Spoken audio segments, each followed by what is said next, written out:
சென்னை மூவரசம்பட்டு ஊராட்சியில் ஆலந்தூர் சட்டமன்ற உறுப்பினர் ஹரீஷ் அங்குள்ள பகுதிகளில் அரசு பள்ளி ஏரி மற்றும் குப்பை கொட்டும் இடங்கள் ஆகியவற்றை ஆய்வு செய்தார். இந்த ஆய்வின் போது மூவரசம்பட்டு ஏரி அருகே குப்பை கொட்டும் இடம் உள்ளது. அந்த இடத்தின் பக்கத்தில் அதிக அளவு வீடுகள் இருப்பதால் குப்பை அந்த ஊர் பகுதி முழுவதும் துர்நாற்றம் வீசுவது என்று பொதுமக்கள் குறை கூறினார்கள். இந்த இடத்தில் குப்பை கொட்ட வேண்டாம் என பலமுறை ஊராட்சியிடம் மனு அளித்தும் எந்த நடவடிக்கையும் எடுக்கவில்லை என்று எம்எல்ஏ ஹரீஷ் மற்றும் இளம் மக்கள் கூறினார்கள். அதனைத் தொடர்ந்து பள்ளியில் ஆய்வு செய்த பொழுது பள்ளியில்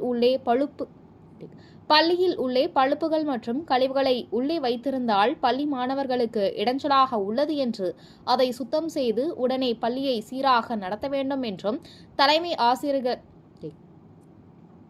தலைமை ஆசிரியர்களிடம் கூறினார்கள். அதனைத் தொடர்ந்து எம்எல்ஏ கூறுகையில் இந்த அனைத்து பணிகளும் விரைந்து முடிக்க வேண்டும் என்று அதிகாரியிடம் கூறினார். இந்த ஆய்வின் பொழுது ஒன்றிய செயலாளர் விஜயகுமார் மற்றும் அரசு அலுவலர்கள் உடன் இருந்தனர். மக்கள் மன்னனே, அன்பாலே அண்ணனே,